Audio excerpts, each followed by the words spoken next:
episcopali. Adesso passiamo all'ultima relazione, il professor Zenalmor, che è stato la persona che ci ha accompagnato in questi ultimi anni, è venuto a Roma diverse volte in questi 5 ultimi anni, preparando il volume, perché noi avevamo un materiale che era stato prodotto, che era stato già accolto, però bisognava organizzarlo come volume, organizzarlo, che aveva lavorato sin dall'inizio, dalle sue prime pubblicazioni sulla legge fondamentale, ha accettato il compito di preparare l'edizione, preparare una introduzione, tutti gli indici, tutte le note, di curare realmente l'edizione per conto del nostro dicastero, e quindi merita il nostro ringraziamento in modo particolare, perché altrimenti non sarebbe stato possibile vedere questo volume. A lui la parola con il nostro ringraziamento. Magari dopo, se c'è qualche minuto per interventi di qualcuno, visto che ci sono dei professori allora avremo l'opportunità di qualche minuto per un dialogo. A te la parola. Grazie. Grazie. Buongiorno. Io aspetto che possano ascoltarmi, perché mia voce è flebile, ma penso che questo è buono, no? Ho preparato questa intervenzione in spagnolo, ma alla fine con una traduzione all'italiano. Una brutta, probabilmente traduzione, ma spero che possano intenderla, no? Eccellenze, illustri autorità, signore e signori, considero un immeritato onore rivolgermi a voi in occasione della presentazione di questo volume sulla Lex Ecclesiae Fundamentalis, pubblicato con tanta cura dalla Libreria Editrice Vaticana. Innanzitutto vorrei scusarmi per il mio italiano non perfetto, questa bellissima lingua che conosco piuttosto bene, ma che non sono mai riuscito a parlare con una fluidità neanche minima, nonostante i miei sforzi quotidiani di pratica. Spero che la vostra gentilezza e pazienza compensino le carenze della mia pronuncia e anche della mia flebile voce. Nel valutare gli argomenti specifici che avrei potuto trattare,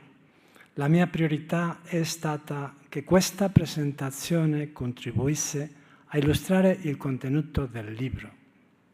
l'importanza della sua pubblicazione e, se possibile, che potesse esservi di qualche utilità. Con questo obiettivo in mente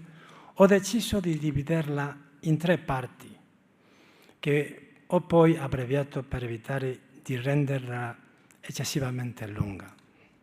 Innanzitutto illustrerò brevemente alcuni dettagli relativi alla storia del volume, il cui contenuto essenziale, come sapete, è costituito dai principali documenti della Lex Ecclesiae Fundamentalis.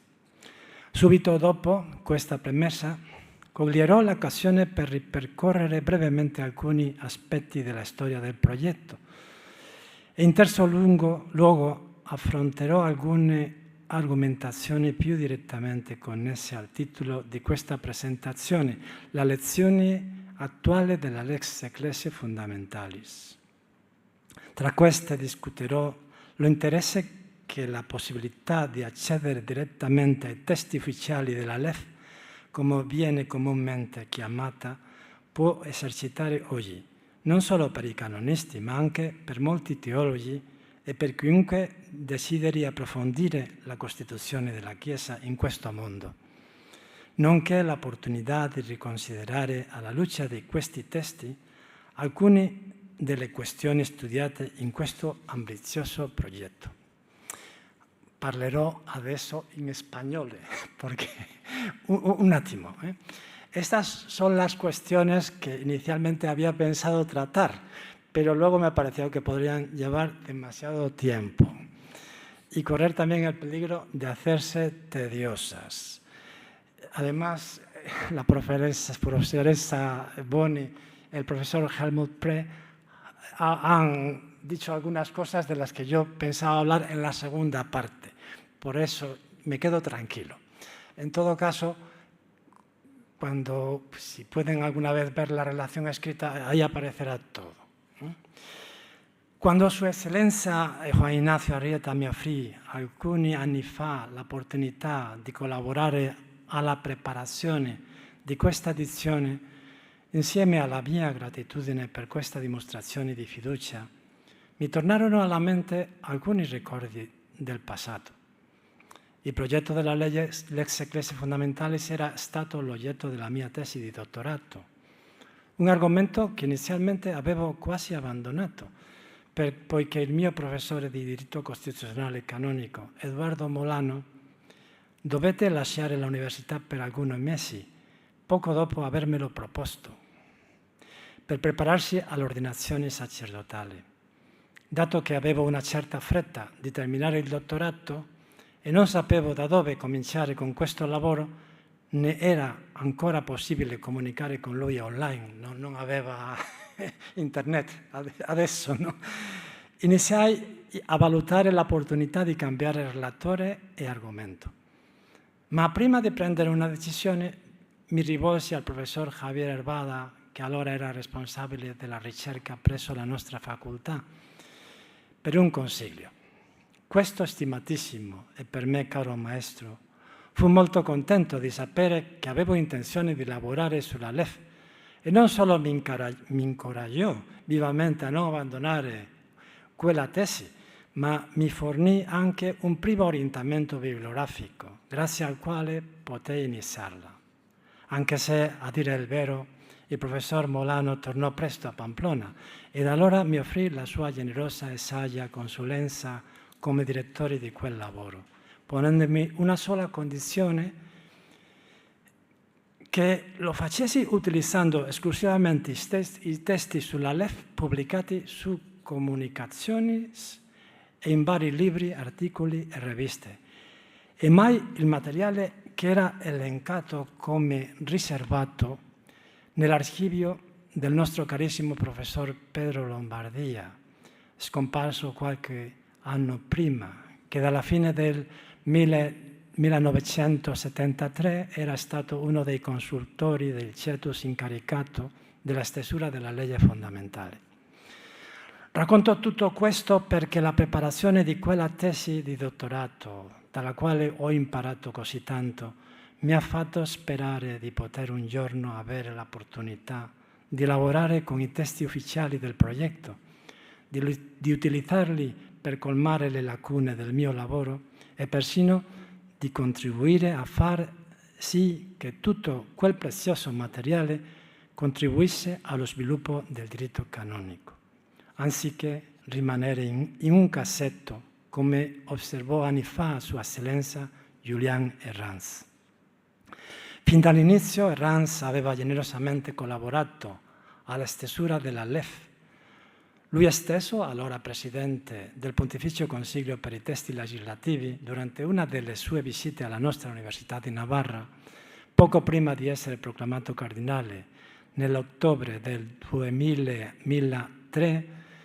e questo è un altro dei miei ricordi più vivi, fui il primo a informarci del progetto di pubblicazione degli atti della LEF a breve, ma sono passati molti anni, no? Pertanto, quando ho ricevuto quell'invito da Sua Eccellenza Juan Ignazio Arrieta e ho potuto vedere per la prima volta il materiale preparato per questa opera, ne sono stato felicissimo. La sua lunghezza all'epoca era molto simile a quella del libro che viene pubblicato ora, vale a dire poco più di 1300 pagine. Un numero certamente elevato, ma relativamente piccolo, se paragonato alle oltre 2500 pagine che compongono i 5 volumi di Acta e Documenta Cetus Speciali Studi delle Leggi Ecclesie Fondamentali e alla oltre 12.000 pagine di documentazione eterogenea sulla LEF conservate negli archivi del Dicastero. Tutto questo materiale è scritto prevalentemente in latino, comprende di tutto, dai verbali delle sedute plenarie dei membri della Pontificia Commissione per la revisione del Codice di diritto canonico, in cui si discusse della LEF, ai verbali delle sedute di lavoro dei consultori che contribuirono allo sviluppo del progetto, fino agli schemi risultanti da tale lavoro e alle ampie relazioni redatte da Monsignor Oncklin. Posso testimoniare che è stato fatto ogni sforzo per trascrivere tutto questo materiale in modo ordinato e meticoloso. Sebbene la moltiplicazione degli atti sebbene avessi la moltiplicazione degli stessi testi, la sua organizzazione sistematica fosse ancora in qualche modo embrionale e non sempre fornisse il contesto necessario ai vari documenti, né tutte le note esplicative che si sarebbero potuto desiderare. Per chi non ha familiarità con la storia della LEF, tutto ciò rendeva queste pagine piuttosto difficili da consultare e comprendere. Pertanto, una delle prime cose fatte per completare l'opera già iniziata è stata quella di aggiungere al volume una breve storia della LEF, come parte dell'introduzione generale, nonché di compilare appendici o allegati per un migliore utilizzo di quelle pagine. Inoltre, questa ricostruzione storica della LEF è stata affinata durante la preparazione dei suoi 7 capitoli, ognuno dei quali inizia con una prenotanda che descrive dettagliatamente le vicissitudini della stesura della LEF in quella fase e presenta i documenti ufficiali raccolti successivamente in un modo più o meno simile a come si faceva già in alcuni luoghi. Y pasaré ahora, voy a emplear de nuevo el español, porque aquí es donde hago un corte. Pasaré ahora por alto la segunda parte de mi intervención, en la que pensaba darles unas pocas pinceladas sobre la historia de la Lex Ecclesiae Fundamentalis y sobre los 7 capítulos del libro, que digo que me quedo tranquilo porque han hablado ya bastante. Para comenzar a hablarles del último tema que les anunciaba al principio, es decir, sobre el interés que puede tener en la actualidad la lectura y el estudio de los documentos de la LEF. La Lex Ecclesiae Fundamentalis, alla cui stesura hanno partecipato direttamente più di 100 cardinali e vescovi e un numero ancora maggiore di consultori, esperti e vari ufficiali, pur non essendo stata promulgata, non è affatto un progetto fallito, come hanno ribadito le loro eccellenze Iannone e Arrieta nella presentazione di questo volume. Infatti, i canoni della LEF, che sono confluiti in entrambi i codici, come essi stessi sottolineano, compaiono generalmente all'inizio delle rispettive sezioni per impartire e illuminare interpretativamente i canoni successivi e pur disseminati nei corpi normativi sono inevitabilmente legati da un filo conduttore comune che conferisce loro particolare autorevolezza e valore direttivo all'interno del sistema giuridico della Chiesa.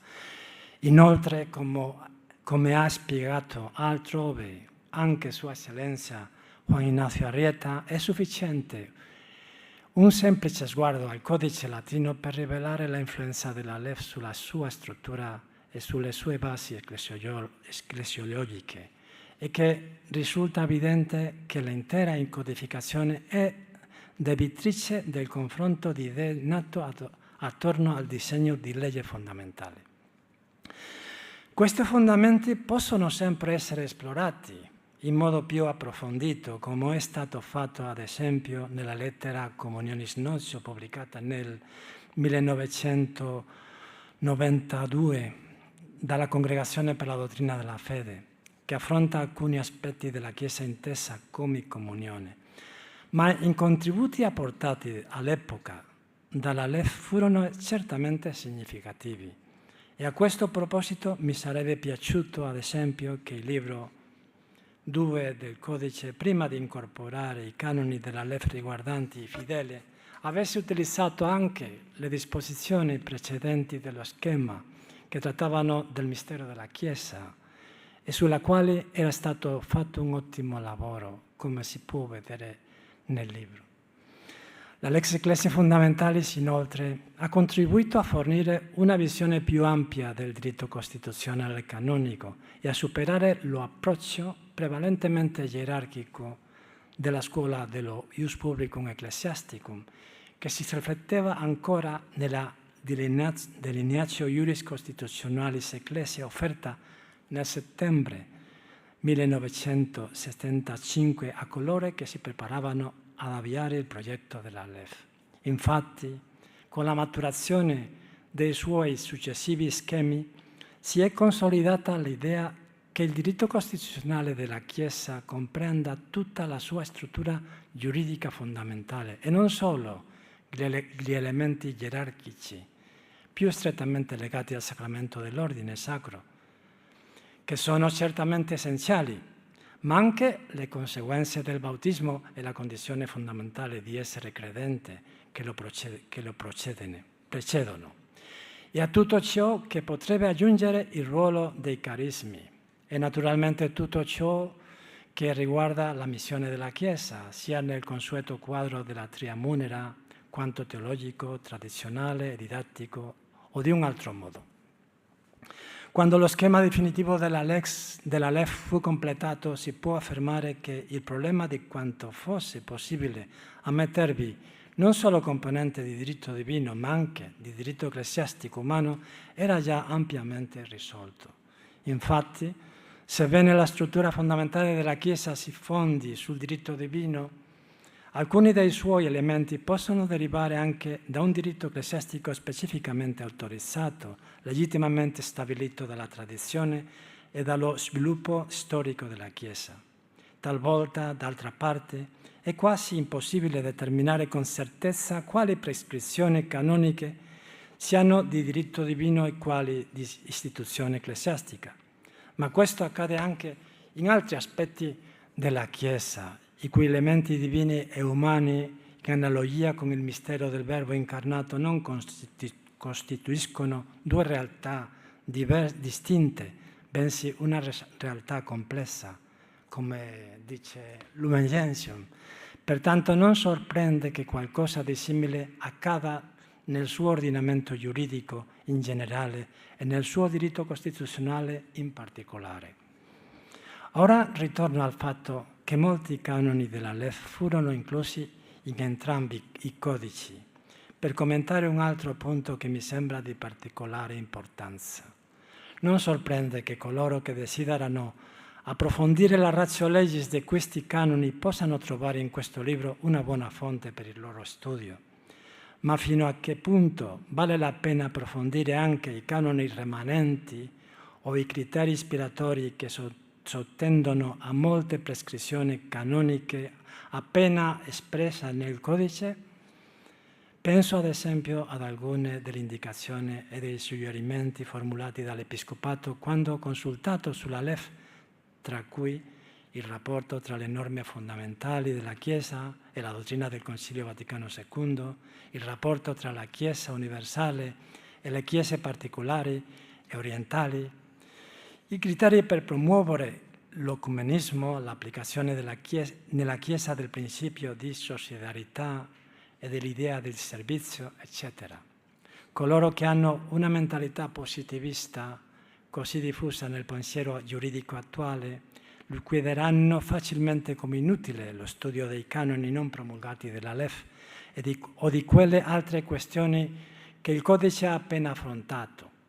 considerando superficialmente che qualcosa non ancora formalizzato come legge o rivestito di un'altra formalità è privo di vera forza giuridica. Questo è uno dei pericoli che minacciano la tecnica della codificazione quando viene fraintesa. A questo proposito ricordo che un vescovo mi disse molti anni fa, e spero che non ne rimarrete scandalizzati che nel suo seminario non studiavano diritto canonico, perché coincideva con la revisione del codice e poiché si dava già per scontato che sarebbe cambiato. Il loro professore disse loro che non valeva la pena insegnare loro questa disciplina. Anche questo tipo di mentalità non è così rara, ma mantenerla porta ad alterare l'ordine delle cose, come se, ad esempio, la indissolubilità del matrimonio si basasse sul testo del canone 1056, piuttosto che sulla sua natura, oppure se il rispetto della dignità della persona si basasse su una legge civile o sulla Costituzione di uno Stato. Sebbene sia certamente positivo che esistano leggi a difesa della natura del matrimonio o del rispetto della vita, così come è positivo che esistano simboli di fede e formule dogmatiche, in quanto contribuiscono a salvaguardare il mistero della fede, come l'incarnazione o l'Eucaristia, che tuttavia sussistono al di là di tali formule, come troviamo nel Catechismo della Chiesa Cattolica, che cita direttamente San Tommaso nel commento al simbolo della fede: Actus autem fidei credentis non terminatur ad enunciabile, sed ad rem enunciatam. A questo proposito ritengo opportuno avvalermi qui di una visione realistica del diritto, in accordo con la sua concezione più classica. Una concezione come quella propugnata da Erbada e successivamente sviluppata da Errázuriz, applicabile a qualsiasi aspetto del diritto canonico, a cominciare dalla sua Costituzione. È infatti innegabile, e concludo qui, che esista e anzi si debba parlare di una Costituzione materiale della Chiesa, fondata sulla sua Costituzione divina, sebbene non sia facile rifletterla pienamente in un testo giuridico formale. Ciononostante, credo valga la pena sforzarsi di indagarla e persino di tentare di esprimerla a parole o in formule, sebbene i testi che potrebbero essere elaborati in merito a questa Costituzione non devono, pertanto, essere intesi alla maniera di una Costituzione civile, né tantomeno si può attribuire loro un'efficacia costituente, poiché la Chiesa ha riconosciuto e riconoscerà sempre la incomparabile onore di essere stata costituita da nuestro Señor Jesucristo. Y perdóneme ahora que vuelva al español para acabar con algunas muestras de agradecimiento. Porque no querría terminar mi intervención sin manifestarlas a algunas personas. Ante todo, a cuantos se encontrarán ya en el cielo y dedicaron muchas horas de su vida a trabajar en la Lex Ecclesiae Fundamentalis, como el cardenal Felice, Monseñor Onclen, el padre Bertrams, el reverendo Mersdorf particularmente, o el para mí especialmente querido beato Álvaro del Portillo, que dieron muestras así de su gran amor a la Iglesia. A continuación, a quienes desde el dicasterio comenzaron a impulsar la elaboración de este libro, como los cardenales Fayolo, Ranz y Coco Palmerio, así como a quienes les ayudaron materialmente en este trabajo. Y finalmente, y de un modo especial, al anterior prefecto del dicasterio, su excelencia Filippo Iannone, cuyo afecto, paz y alegría habituales contribuyeron siempre a hacer mi trabajo más grato, a su excelencia Juan Ignacio Arrieta, que además de confiar en mí, nunca se dio por vencido y puso toda su experiencia y empeño en llevar a cabo esta obra. Y cómo no, a Monseñor Serritella, sin cuya ayuda podría haberme quedado atrancado muchas veces, y a su hermana Luisi, de quien muchos podrán decir que es una, como se dice aquí en Italia, una brava canonista, y a quien yo personalmente y el libro mismo son especialmente deudores de lo que decimos en España, su buen hacer. También, en fin, a Monseñor Graulich, a Vinaixa, al Monseñor Vinaixa y a cuantos trabajan en el dicasterio, con quienes ha sido muy fácil sentirse en familia mientras trabajaba en Roma. A todos ellos, muchas gracias.